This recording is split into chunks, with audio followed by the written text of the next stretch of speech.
Hi friends, bashaskitchen la இன்னைக்கு நம்ம birthday cake கடாயில எப்படி செய்யறதுன்னு பார்க்க போறோம்.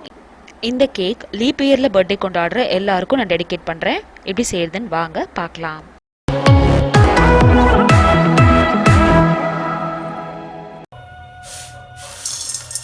இந்த சாக்லேட் கேக் செய்யறதுக்கு இன்னைக்கு நான் கடாய் யூஸ் பண்ணியிருக்கேன். ஒரு பழைய இண்டோலியம் கடாயை வந்து நான் இதுக்கு ப்ரீ ஹீட் பண்ணுறதுக்காக யூஸ் பண்ணிக்க போகிறேன். அதில் கொஞ்சம் கல் உப்பு சேர்த்துட்டு நல்லா இந்த மாதிரி ஸ்ப்ரெட் பண்ணி விட்டுக்கோங்க. இதில் ஒரு வயர் ஸ்டாண்ட் அப்படி இல்லைன்னா இந்த மாதிரி ஒரு டவரா வச்சு இதுக்கு மேலே வந்து நம்ம கேக் டீனை வச்சுக்க போகிறோம். உங்கள்கிட்ட கேக் டீன் இல்லை அப்படின்னா நீங்கள் சாதாரணமாக வீட்டில் யூஸ் பண்ணுற இந்த மாதிரி ஸ்கொயரான டவராவோ இல்லை ரவுண்டான டவராவோ கூட யூஸ் பண்ணிக்கலாம். இப்போ இந்த கேக் டீனை நம்ம வெஜிடபிள் ஆயில் வச்சு நல்லா க்ரீஸ் பண்ணிக்கலாம். ஸோ கேக் பேட்டர் தயார் பண்ணுறதுக்கு முன்னாடி இது எல்லாமே நீங்கள் வந்து ஃபஸ்ட்டே ரெடி பண்ணி வச்சுக்கணும். ஆயில் போட்டு க்ரீஸ் பண்ணதுக்கப்புறமா இது மேலே பார்ச்மெண்ட் பேப்பர் அப்படி இல்லைன்னா பட்டர் பேப்பர் இதில் சேர்த்துக்கோங்க. பட்டர் பேப்பர் இல்லை அப்படின்னா மைதா கோட்டிங் மட்டும் கொடுத்தீங்கன்னா கூட போதும். அதுலேயும் கொஞ்சம் எண்ணெய் விட்டு இந்த மாதிரி க்ரீஸ் பண்ணிக்கலாம். இப்போ டின் ரெடி ஆயிடுச்சு. இதை நம்ம வெளியே எடுத்துடலாம். நம்மளோட கடாய் வந்து நம்ம ஒரு 10லேருந்து 12 நிமிஷத்துக்கு ப்ரீ ஹீட் பண்ண போகிறோம். டின் வெளியே எடுத்துகிட்டு லிட்டை க்ளோஸ் பண்ணி 10 நிமிஷத்துக்கு லோ ஃப்ளேமில் அப்படியே விட்டுருங்க. கடாய் ப்ரீ ஹீட் ஆகிட்டு இருக்க டைமில் நம்ம கேக் பேட்டர் தயார் பண்ணிடலாம். ஒரு பவுலில் 2 முட்டை இந்த மாதிரி சேர்த்துக்கோங்க. 1/2 கப் அளவுக்கு சர்க்கரை, 1/2 கப் அளவுக்கு எண்ணெய் விட்டுட்டு எல்லாத்தையும் நல்லா இந்த மாதிரி மிக்ஸ் பண்ணிக்கோங்க. உங்கள்கிட்ட எலக்ட்ரிக் பீட்டர் இல்லை அப்படின்னா நீங்கள் நார்மலாக நம்ம வீட்டில் யூஸ் பண்ணுற விஸ்க்கும் யூஸ் பண்ணிக்கலாம். 1 டீஸ்பூன் அளவுக்கு சாக்லேட் எசன்ஸ் அப்படி இல்லைன்னா வெனிலா எசன்ஸ் சேர்த்துக்கோங்க. இப்போ ஒரு ஜால்னால் நம்மளுக்கு தேவையான ட்ரை இன்க்ரீடியன்ட்ஸ் நம்ம சேர்த்துக்கலாம். 1 கப் மைதா மாவு, 2 tablespoon cocoa powder, 1 teaspoon baking powder, 1/2 teaspoon baking soda சேர்த்துட்டு எல்லாத்தையும் நல்லா இந்த மாதிரி ஜலிச்சு இதில் வந்து சேர்த்துருங்க. ஜலிச்சு சேர்க்கறதுனால நம்மளுக்கு இந்த மாதிரி மாவில் கட்டி இல்லாமல் இருக்கும். 1/2 கப் பாலை 3 பங்காக பிரித்து இந்த மாதிரி கொஞ்சம் கொஞ்சமாக சேர்த்து இந்த மிக்சரை வந்து நம்ம கேக் பேட்டர் பதத்துக்கு மிக்ஸ் பண்ணிக்கணும்.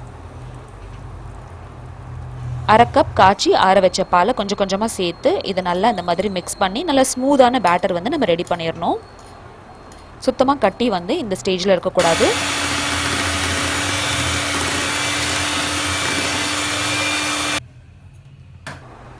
இந்த கன்சிஸ்டன்சியில் இப்போ இதை நம்ம தயார் பண்ணி வச்சுருக்கிற கேக் டின்னில் நம்ம ஊற்றிடலாம். கேக் டின்னில் பேட்டர் ஊற்றுனதுக்கப்புறமா நல்லா இந்த மாதிரி டேப் பண்ணிக்கோங்க. அப்போ தான் உள்ளே இருக்கிற ஏர் பபிள்ஸ்லாம் நம்மளுக்கு வெளியே வந்துடும். நம்மளோட கடாய் வந்து இப்போ 10லேருந்து 15 நிமிஷத்துக்கு நல்லா ப்ரீ ஹீட் ஆகிட்டுருக்கு. இதில் வந்து சைட்ஸில் கைப்படாமல் நல்லா ஜாக்கிரதையாக இந்த கேக் டின்னை உள்ளே இந்த மாதிரி வச்சுருங்க. லிட்டை க்ளோஸ் பண்ணி கரெக்டாக 30லேருந்து 35 நிமிஷத்துக்கு லோ ஃப்ளேமில் வேக விடுங்க. நடுவில் ஒரு தடவை நான் ஓப்பன் பண்ணி செக் பண்ணியிருக்கேன். அப்போ வேகாமல் இருந்துச்சு. ஒரு 35 மினிட்ஸ்க்கு அப்புறமா பாருங்கள் நம்மளோட சாக்லேட் கேக் இங்கே சூப்பராக தயாராகிருச்சு. ஒரு டூத்பிக் வச்சு இந்த மாதிரி உள்ளே இன்சர்ட் பண்ணிங்கன்னா வெளியே வரும்போது சுத்தமாக மாவு இல்லாமல் நல்லா கிளியராக இருக்கணும் நம்மளோட டூத்பிக். இந்த மாதிரி இருந்துச்சு அப்படின்னா நம்மளோட கேக் உள்ளேருந்து நல்லா வெந்துருச்சு அப்படின்னு அர்த்தம். இப்போ டின்னை வெளியே எடுத்துடலாம். நல்லா வந்து இப்போ தினமாக ஆற வச்சிடலாம். ஒரு 10லேருந்து 15 நிமிஷம் ஆகும் இது ரூம் டெம்பரேச்சருக்கு வர்றதுக்கு. ஒரு 15 to 20 மினிட்ஸ்க்கு அப்புறமா ஒரு கத்தி வச்சு 4 பக்கமும் இந்த மாதிரி ஸ்க்ராப் பண்ணிக்கோங்க.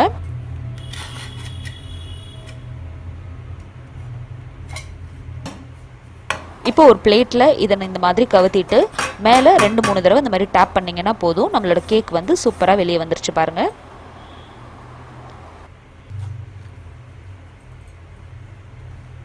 முட்டை போட்டு சாக்லேட் கேக் தயாராகிருச்சு. இப்போ இதை நீங்கள் வந்து அப்படியும் சர்வ் பண்ணலாம். அப்படி இல்லைன்னா கொஞ்சம் க்ரீம் அப்புறம் வந்து டூட்டி ஃப்ரூட்டி பாதாம் சாக்லேட்ஸ் எல்லாம் சேர்த்து கொஞ்சம் நல்லா டெக்கரேட் பண்ணியும் சர்வ் பண்ணலாம். நான் வந்து இன்றைக்கி கொஞ்சம் சாக்லேட் க்ரீமை மேலே இதில் தடவி டெக்கரேட் பண்ண போகிறேன். இந்த சாக்லேட் க்ரீம் தயார் எப்படி பண்ணேன் அப்படின்றத உங்களுக்கு தெரிஞ்சுக்கணும் அப்படின்னு நினச்சிங்கன்னா எக்லெஸ் சாக்லேட் கேக் வந்து நான் செஞ்சுருக்கிற வீடியோவில் அதில் ஷேர் பண்ணியிருக்கேன். அதை நீங்கள் ஓப்பன் பண்ணி பார்த்து தெரிஞ்சுக்கலாம். கீழே டிஸ்கிரிப்ஷன் பாக்ஸில் லிங்க் கொடுத்துருக்கேன். அதில் நீங்கள் பார்த்துக்கோங்க.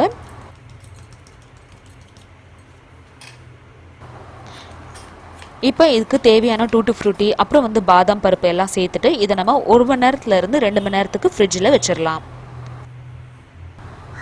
ஒரு 1 hour இதை வந்து ஃப்ரிட்ஜில் செட் பண்ணதுக்கப்புறமா பாருங்கள் நம்மளோட சாக்லேட் கேக் இந்த மாதிரி தான் இருக்கும். இப்போ இதில் டெக்கரேஷனுக்கு நான் வந்து ஹெர்ஷி சிரப், கொஞ்சம் கண்டென்ஸ் மில்க் அப்புறம் சாக்கோ ஸ்டிக்ஸ் வந்து கொஞ்சம் வச்சுருக்கேன். அதே மாதிரி சாக்லேட் பாரையும் வந்து நல்லா இந்த மாதிரி கிரேட் பண்ணி சேர்த்துருக்கேன்.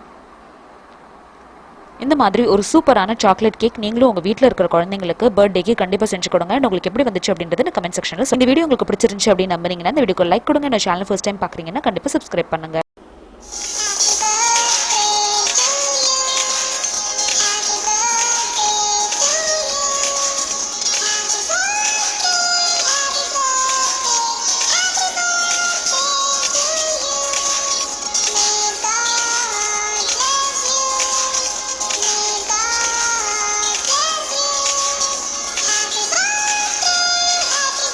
Thank you so much for watching.